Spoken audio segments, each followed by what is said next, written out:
अहिल्यानगर जिल्ह्यातील 8 नगरपालिकांसाठी आज मतदान प्रक्रिया पार पडते। 5:30 वाजता खरं तर मतदान केंद्रावर जाण्यासाठी रोखलं जात आहे, कारण ती जी वेळ मर्यादा होती ती पाळण्यात यावी असं आवाहन मतदारांना करण्यात आलं होतं। त्यानंतर देखील आता आपण बघू शकतो, जर या मतदान केंद्रावरती मतदारांच्या रांगा ज्या आहेत ते लागले चित्र जे आहे ते पाहायला मिळतंय। एकंदरीत जर बघितलं सकाळपासूनच ही गर्दी जी आहे ती सातत्याने आहे।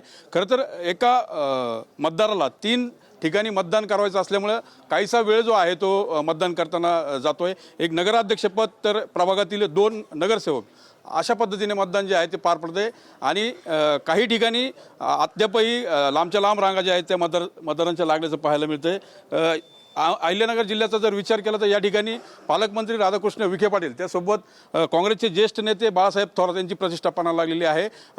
संगमनेर असेल, राहता, शिर्डी, त्यानंतर राहुरी आणि श्रीरामपूर अशा नगरच्या उत्तरेमधील जे नगरपालिका आहेत त्यामध्ये मतदान पार पडतंय। सगळीकडे चुरशीची लढत जी आहे ती पाहायला मिळत आहे।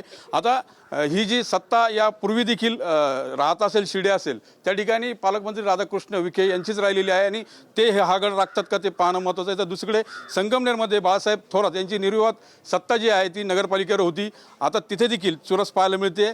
खरं बघितलं तर 2 आमदारांची प्रतिष्ठा संगमनेरमध्ये पणाला लागलेली आहे। एकीकडे आमदार सत्यजित तांबे असतील तर दुसरीकडे आमदार अमोल खताळ हे दोघंही प्रचार करताना आपल्याला पाहायला मिळाले। आरोप प्रत्यारोप देखील अनेक प्रमाणात झाले। मात्र आज मतदान प्रक्रिया जी आहे ती संपत आणि वेळ संपलेली आहे आणि आता शेवटचं मतदान जे आहे ते होताना दिसतंय। ज्या स्लिप आहेत मतदाराच्या हातामध्ये मतदान केंद्राबाहेर ते देण्यात आलेले आहे आणि शेवटची स्लिप संपेपर्यंत मतदान सुरू राहणार आहे। त्यामुळे एकंदरीत जर बघितलं तर जवळपास 1.5 ते 2 तास या सगळ्या प्रक्रियेला अद्याप लागू शकतात, हेच यातून स्पष्ट होतंय। कॅमेरा पर्सन विशालसह मी मनोज गाडीकर, TV9 मराठी, राहता अहिल्यानगर।